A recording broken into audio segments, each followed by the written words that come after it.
It's 10 o'clock. This is Sky News at 10. Our top story. Mr. Kyle, are you sorry about what happened? The reckoning over the impact of tabloid television, with questions for a controversial TV host over participants' death. There are enough lies. Anybody got a shovel? Mate, I'm not interested. I'm only interested in doing what I'm asked to do and looking after this woman. Your conscience will serve you in time.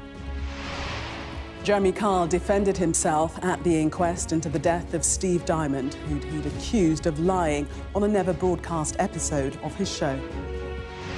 Also tonight, the deadly accident after a Royal Navy helicopter ditches in the Channel during an exercise with the Navy's flagship. Are you worried about going to jail? Are you worried about going to jail? Have you got any reaction to the government's measures? Why support for England's water bosses may be draining away as the government warns them they could face criminal sanction. The outrage over the death of an Olympic athlete killed by her former partner after being doused in petrol and set alight. After Murray and Henman, could Jack Draper be British tennis's next men's star, preparing to serve for a place in a Grand Slam final? And we'll take a first look at tomorrow's front pages in our press preview from 10:30 right through to midnight.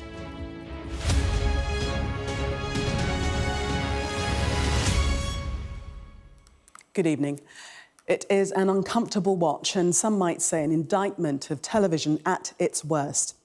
A never-before-seen episode of ITV's Jeremy Kyle show, whose subject is believed to have taken his own life days after he was filmed. The footage shows Steve Diamond accused, booed by the audience and tearful. The programme's former frontman told the inquest today he was only a presenter and that his role on the show was a character, a part. Our arts and entertainment correspondent, Katie Spencer, was in court. Then we'll let you know. Right, my next guest today, Jane, is here to find out whether her partner Steve has indeed cheated on her. It is an episode never broadcast, one that saw the Jeremy Kyle show taken off air. Steve Diamond in 2019 wanted to prove he hadn't cheated on his partner, explaining during the recording how producers had turned down his initial request to appear. When the first time we applied for the show, they wouldn't let us on because they said I was on depression tablets. I went to the doctor and said I haven't took any. Took the full box back. Said I don't want them, I haven't touched them.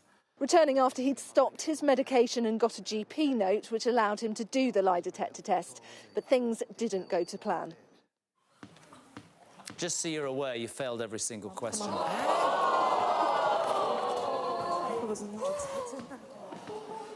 Oh, my God, I was never unfaithful. Gotta go and talk to her.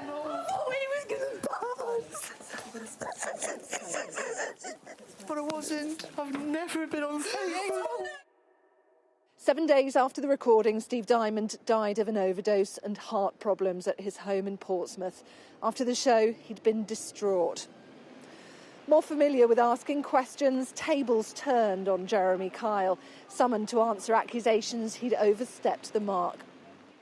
I find it quite interesting that the audience thought you were telling the truth. I wouldn't trust you with a chocolate button, mate. Honestly, you are. I don't think you even know what the truth is. Of his on-screen persona, explaining the show developed, it was a character, a part. Yes, it was direct, but it was empathetic, it was honest. That's what I always believed the show was about, conflict resolution. You fail the whole test. Yeah. The court was shown this video of Mr. Diamond before his polygraph. Yeah, but you understand, you fail one question, you fail a lot. Good. Kyle stressing Mr. Diamond had been repeatedly explained the process. We stand by that test. There are enough lies. Anybody got a shovel? Mate, I'm not interested. I'm only interested in doing what I'm asked to do and looking after this woman. Your conscience will serve you in time. According to the presenter, this was how he de-escalated matters, steering the couple, he said, towards talking to experts off camera. When asked whether he'd humiliated him, Kyle said, "No, I've read that I called him a traitor. No, I didn't. It was the show as I understood the show. We'd done what we'd always done for 15 years and provided an aftercare package, and then, yes, I moved on to the next guest." From the start, the coroner in this case has stressed that the purpose of this inquest is not to apportion liability. And in court, Kyle insisted The production, the aftercare, the lie detector tests were not his responsibility, insisting he was just the presenter. Once one of the most recognisable faces of daytime TV, but previous employers seemingly unwilling now to be associated with his hectoring style. Jeremy Kyle insisting in court that his guests knew what they were getting into. Mr. Kyle, are you sorry about what happened? Well, Katie is with me now. Katie, very uncomfortable to watch. Many would have watched shows like Jeremy Kyle's and before him, Jerry Springer's, without realising the impact that it has on the individuals that take part. But, I mean, this show would probably never air today, would it? Absolutely, and I think that's the one thing that you see when you watch clips that were presented today. It feels so out of character with anything that you would see on TV nowadays. What's interesting about this, in particular from what we heard from Jeremy Kyle today, is his approach. There's an element of disassociation which allows him to have some distance, really, in what he said today and the evidence that he presented. He's quite openly saying, my name was on the show, but this was a character. Everyone who went on as a guest, 20,000 people around about in total, they knew what they were getting into. They knew that I was playing a character, was what he said. He said that it was that safety blanket of having the aftercare in place which allowed him to move on to the next guest. I think the question is really whether or not did Steve Diamond understand what he was getting into here. He was absolutely distraught when he failed that lie detector test. We know now that lie detector tests are not so reliable. That is something that is often talked about and discussed nowadays. While it was explained to him how the test worked, he didn't seem to grasp that tell one line, you could throw the whole thing off. And I think there are still questions really that need to be answered on whether or not he fully understood what the worst case scenario would be if he went on the show and it played out in this way. Still a very shocking case. Katie, thank you. The Prime Minister paid tribute today to the crew of the Royal Navy's flagship aircraft carrier after the death of a naval crew member in a training helicopter crash. The Merlin was flying in the English Channel last night when it ditched in the water. It was on exercises with the HMS Queen Elizabeth, the most powerful British ship ever built, but one which has experienced problems since it was commissioned. Our national correspondent, Tom Parmenter, reports.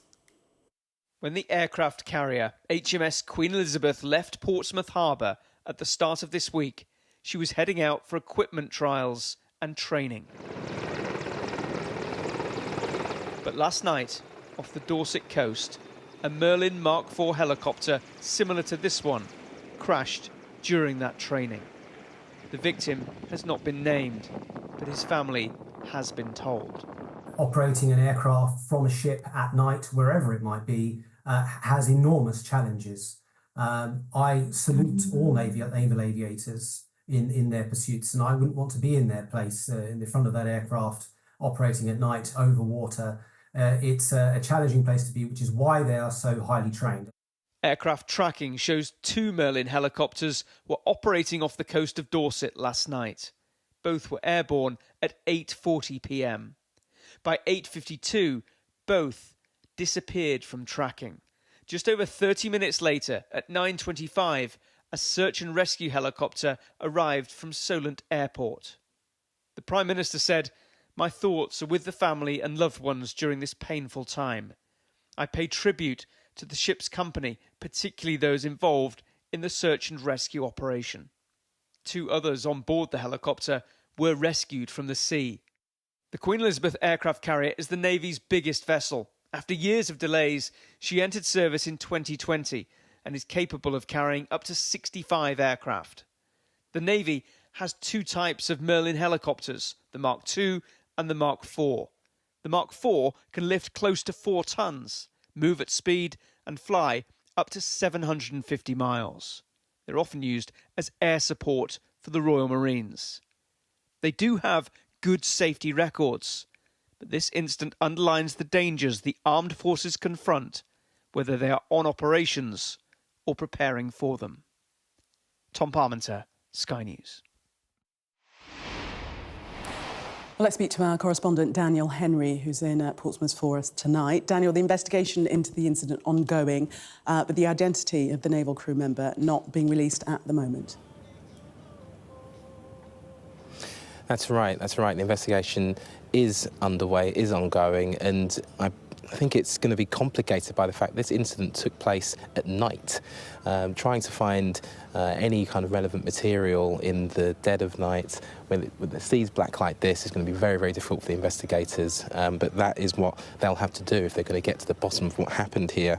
This emergency landing on water leading to the death of a Royal Navy aviator, really shocking the naval community, not least because, as Tom was saying, that the MK has got such a good safety record according to many analysts, but also because of the fact that the Navy are so trained for almost anything. But this particular training exercise obviously did not go as planned, and they'll be trying to get to the bottom of exactly why that was. Tom also mentioned that there were 2 Merlin helicopters that were in the air at the time. There'll be questions about, well, what did they see? Did they have any communication with the downed helicopter? And if they did, then what can they learn from that will help them identify what went wrong on this particular occasion? The first Sea Lord, that's a man called Ben Key, highest-ranking naval officer. He was saying that he was intensely saddened by what happened here. But, you know, it's not just the sadness of what's happened here. It's the shock that it could have happened to a team from the Navy who, as I say, are so well trained and so well drilled for these kinds of incidents. For the family concerned, a very, very difficult night and very difficult days ahead, knowing that they've lost a loved one at sea. Daniel, thank you. The leaders of England's water companies are already some of the most vilified business leaders in the country. Today, the government told them it was launching a full review of their sector and would introduce a new law which could, in extremis, see them, all their successors, sent to jail. The Environment Secretary said the public felt pollution had reached outrageous levels. The sector, though, says it needs to invest billions more, most likely raised through higher bills. Our business correspondent, Paul Kelso, reports.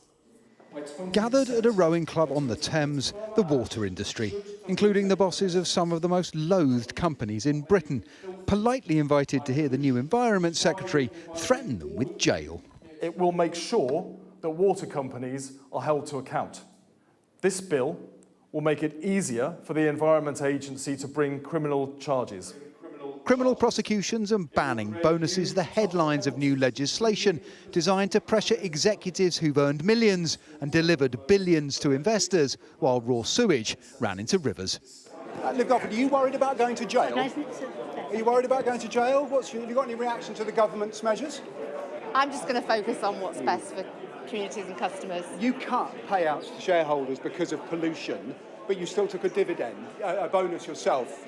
Do you justify a bonus in future? Look, I just said I'm just focusing on what's best for customers and communities, and that's all we're going to do. Yeah, but what does that actually mean?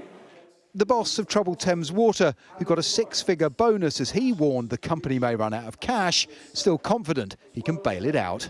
He said he wants a new relationship and he wants to help you bring in investment. Will the threat make it harder to get investment? I am focused, like he is, on getting that investment. Can you save it? Thank you very much. I can save it. Campaigners say regulators don't even use existing legislation to pursue polluters. But the Secretary of State told me bosses need to take the threat seriously. Absolutely they do. I mean, the way that the public feel about the extent of pollution in our waterways is that it's reached outrageous levels, and yet there has been no accountability within the water sector.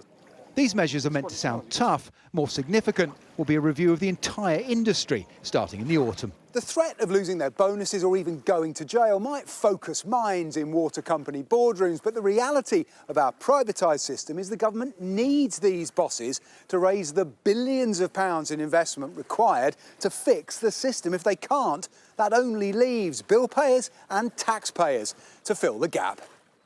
High-profile campaigners just want action.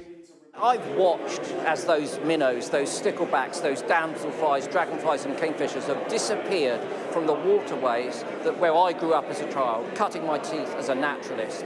I'm very, very angry about it. I would like some retribution.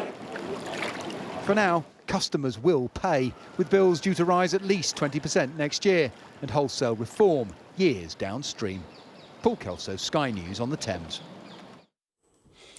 The marathon runner Rebecca Chepte had just reached the pinnacle of her career, competing in her first Olympics in Paris last month. Today, though, she's become perhaps the most high-profile victim of shocking violence against women and girls in Kenya. Police said she died after her former partner doused her in petrol. Our Africa correspondent Yusra El-Bagid reports. A father rendered speechless, and a mother overwhelmed by tears. To the public, she was a rising sports star. To her family, the daughter they loved and lost to violence. The police said her partner doused her in petrol and set her alight. The criminal who harmed my daughter is a murderer, and I've yet to see what the security officials are doing. He's still free and might even flee, while I've lost a child whom I depended on. Rebecca had just made her Olympic debut in the Paris Games. And in a statement from the International Olympic Committee, President Thomas Bach says, "We're shocked and deeply saddened to learn about Rebecca Cheptegei's death following the horrible attack against her. Rebecca's participation in the Paris 2024 Women's Marathon was a source of inspiration, pride, and joy. Our hearts and thoughts go out to her family, in particular her children, her friends, and the Olympic community in Uganda." The president of Uganda's Olympic Committee, where Rebecca is from, called her killing senseless and cowardly. She was definitely an icon, someone who most people are looking up to, and would ask, most of the young girls and boys would aspire to become like her. There is no room for violence against women. Rebecca died in this hospital from her injuries and burns, survived by her parents and 2 daughters. The news has sent shockwaves through Kenya, where she lived and died. Rebecca's situation is a very horrifying and dark tale of how women continue to suffer domestic violence under the hands of men. And my hope and prayer is that she will find justice. Rebecca isn't the only East African athlete to fall victim to gender-based violence. It really reminded me of Agnes Tirop, who was brutally murdered by the husband. And it was in this film, like the same way that Rebecca's life was just cut short, not because she was sick, but by someone who just decided to take her life. A story of inspiration with a tragic end. Yusra El-Bagid, Sky News. The Deputy Prime Minister today promised the government would go beyond the recommendations of the Grenfell fire inquiry. But there were warnings from the building industry that adding levels of regulation could damage Labour's ambitions to build more than 1 million new homes before the next election. Since the Grenfell fire, 4,630 residential buildings over 11 metres tall have been identified as having unsafe cladding across the UK. Remedial works have been completed on less than a third of them so far. That work must be carried out alongside the building of 1.5 million new homes over the course of the current Parliament. Our Science and Technology editor, Tom Clark, reports. The Grenfell Tower inquiry found fault with nearly every part of the construction industry involved, including governments that failed for decades in regulating it. This government says it won't just act on the inquiry's recommendations, but go further. We've got to look at the 58 recommendations that Sir Martin has come forward and make sure that we do everything we can to meet those and go beyond to ensure that people are confident. However, Labour has also committed to building 1.5 million homes before the next election. Right now, this is the largest redevelopment project in Western Europe. Old Oak Common in northwest London is earmarked for 25,000 new homes. There have already been delays to the construction of new homes here, in part due to new guidance brought in the aftermath of the Grenfell fire. Important things like second staircases being required in towers like these. But could another overhaul of building regulations, however necessary, further delay the government's ability to deliver new homes? The construction industry says better regulation is fine, but more layers of it could exacerbate a trend of companies avoiding taking on tall buildings. Are we seeing fewer people getting into the sector? Absolutely. And the 18-metre height limit is putting a lot of companies off from even taking on projects of that height. The government is tasked with clearing up the regulatory catastrophe that led to the Grenfell fire, but those who created it or are accused of exploiting it, Sky News has found elusive. Like Brian Martin, the civil servant once responsible for high-rise fire regulations, to cladding manufacturers like Kingspan, who said they acknowledge past failings in their business, but their products remain safe if installed correctly. Grenfell families want the courts to decide who is blameless and who isn't. A criminal investigation is underway, but may not deliver the justice they demand. Not only is the evidence there, but there is a clear public interest in ensuring that accountability follows. But we know at inquest that it is extremely difficult to hold people to account after state-related deaths. All the more reason for the demands of the families and now the inquiry to be met. Urgent reform of a broken building safety system and someone answerable for delivering it. Tom Clark, Sky News. The criticism of government over the failings that led to Grenfell goes back decades. And for 10 of those years, Tony Blair was in Downing Street. Tonight, he told my colleague Sophie Ridge in a wide-ranging interview that however well-intentioned people in government are, they will always make mistakes. The inquiry report into the Grenfell fire is the latest in a series of scandals that have laid bare government failings and their consequences. To former Prime Minister Tony Blair, that failure of government is inevitable. However good your system is, and however well-intentioned it is, and however hard people work, they're going to make mistakes. And it's important you hold people accountable for those mistakes, of course. But I don't think you're ever going to get a situation where decisions are perfectly taken in perfect circumstances and there aren't accidents or tragedies that occur. It's just important every time they do occur to try and learn the lessons of them. After a summer that saw unrest spread across UK cities and towns, he thinks leaders need to resist the urge to make reactionary choices.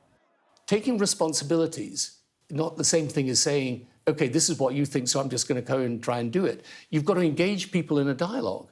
And you've got to, in respect to the rioting, look, it's clear you have to deal with it, and I think the government and Keir dealt with it extremely well. But, yes, you've always got to be looking at the underlying grievances, but here's the difference between leadership and followership.